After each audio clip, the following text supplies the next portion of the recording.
Okay, it's Tuesday, August 19th, and I'm doing a test ride with all the gear that I'm going to be packing on the bike for my trip to Somerset from Hancock, Maryland. I leave for Hancock tomorrow in the car, and then Thursday morning I start my trip. 59 miles to Cumberland. Spend the night in the hotel in Cumberland, and then about 53 plus miles from Cumberland up the Great Allegheny Passage or Gap Trail to Somerset, Pennsylvania. Actually, I leave the trail in Rockwood and go onto a country road up into Somerset. It's about 9 miles on a country road. I guess, I don't know what the percentage of that is, but it's probably about 90+% is on protected trails.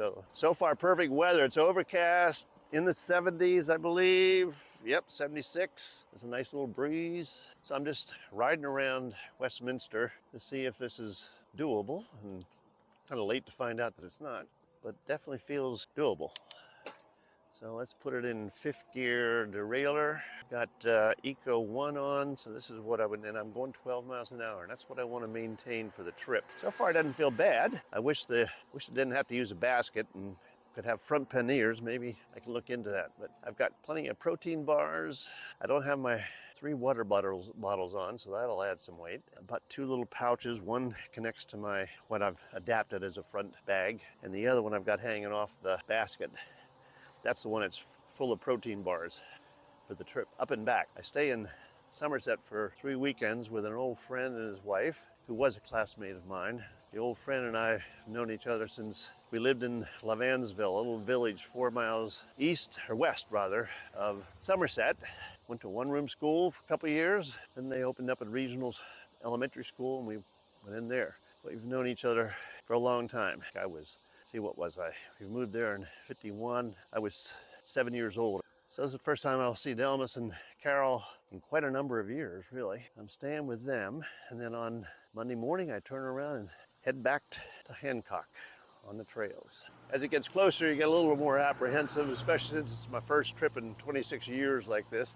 And not really like this because I camped. Well, I also stayed in hotels in 1999 when I did a 250-mile trip from Fairfax to near Allentown, Pennsylvania, Crumsville. 26 years have passed. And now with an e-bike, it equalizes things and I can still pedal. All right, so this doesn't feel too bad. The irony is that the pieces I was able to weigh came in around 14 pounds. And I'm sure once I have the water bottles and everything else on here would be close to, maybe 18, 20 pounds. So that eats up the 15 pounds I won by buying this bike, which is 15 pounds lighter than my previous e-bike. But it's definitely feeling okay, so that's good. I'll do some videos of where I have things packed and so on, but this, as I said, is a dry run. And actually the trip is a dry run because I want to do more trips like this and maybe even get back into camping if I can figure out how to carry my tent and sleeping bag on this bike. So I'll learn from this trip. Might even change on the way back how I pack things, but filled up almost every space I have. I realize that the pannier where I have a smaller amount of clothes, I do have a space there. All right, we're gonna do a turnaround here and head back. It actually handles very well, and I've read people complaining, or not complaining, but being concerned that there's no shock absorber on this bike as the Breeze 1, Velotric Breeze 1, compared to my previous Discovery 1. Quite honestly, I didn't have any shock absorbers on the bikes I owned in the 20th century, so you get some bumps and things, but it's really kind of normal, so I don't mind that. And from what I understand, removing that removed a lot of the extra weight. That accounts for being able to lower the weight to 48 pounds with the battery in. I think my light may not go over the bag, but I shouldn't really need the light. Certainly hope not to be riding at night. My plan is to leave Hancock as early as I can, the latest 8 o'clock, and it's almost 60 miles. Well, probably to the hotel it's 60 plus. So when I did my trial run of a 62-mile ride, it took me a total of 8 hours plus. So give it 8 hours, that would get me into Cumberland at 4 o'clock. So that's what I hope for, is to get into Cumberland around 4 or so. Okay, a real short ride, a grand total of 1.8 miles, but enough to test whether this is going to work.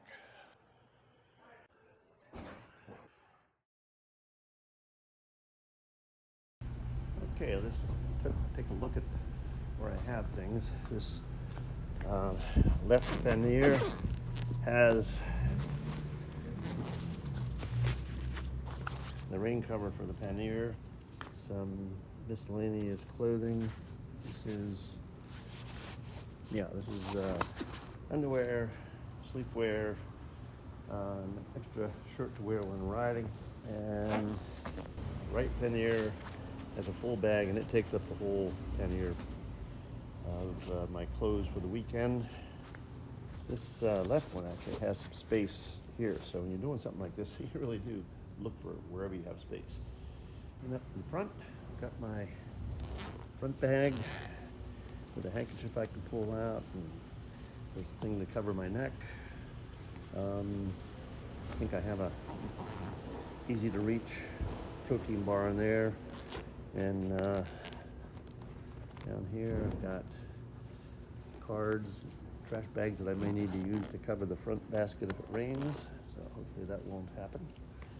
And for a water bottle and a Garmin. And then down here I've got this bag that contains about, I don't know, 8 protein bars or more. Bag's twin has, it also has some protein bars, but it's where I'll put my wallet and so on. And my sleeve with my license and everything in it. And the power pack so I can charge my phone if I need to. And a rain cover for myself. And this is a lunch bag. It has 2 blocks of wood in it right now, but it will have sandwiches and fruit and so on in it. And then this blue bag. Okay, I piled all these snacks on here because I didn't know what to do with them. Okay, put away the snacks, except for some gort that I made. This bag back here contains all the cables I'm going to need, the plugs I'm going to need to charge things, the multi-plug, and a little piece of toilet paper if I need it, and a book to read, some gifts for my hosts, and this contains first aid stuff. And this is extra pair of glasses, sunscreen, and bug spray. And the red bag down there contains the sketchbooks, pencils, and pens, and a guide to the gap and the C&O. And down here is my dot kit, which I have to remember to put my toothpaste in. Now, one last bag I didn't talk about is this rear rack trunk bag. So I keep my 360 camera, microphones and so on in this, extra battery for the camera. Got halts in case I encounter dogs. I normally carry it up in the front, but that bag's a little packed right now. I've got a little bag that expands like the shopping bag, so I can take it into a restaurant or something if I have to leave the bike and carry my valuables. I've got some chain lube, I've got a air pump, a personal headlight, and a holder for my cell phone if I want to do some cell phone videos as I'm doing now, and extra Ziplocs. I always bring extra Ziplocs. And in here I've got another extra Ziploc. I've got another bandana and a thing I can get wet and put around my neck to kind of cool me off if it gets hot. Some tissues and a little thing I can, again, put valuables in, take off the bike. So that's pretty much it. Thanks for following me in my 2 mile, or actually 1.8 mile test ride with a fully loaded bike. It seemed to work out very well, and I'll give you a little tour of where I'm choosing to put things. The only part that I'm wish I had thought about differently is putting more of the things that are in the blue bag in the basket in my front. Put those into smaller bags, individual bags, and stuff them in the rear pannier, and maybe putting the clothes in the front because they're nice and light. All right, again, I'll be documenting my trip. I won't be videoing the whole ride because there are plenty of videos on the C&O Canal Trail and then the Gap Trail, but I'll make short videos here and there of what's happening and what I'm experiencing and how I'm feeling and whether things are working out or not as far as my packing and my snacks and drinks and so on. And I want to thank the folks in the Gap and CNO Facebook group for the recommendations of places to eat in Cumberland on Thursday night and in Hancock on Wednesday night.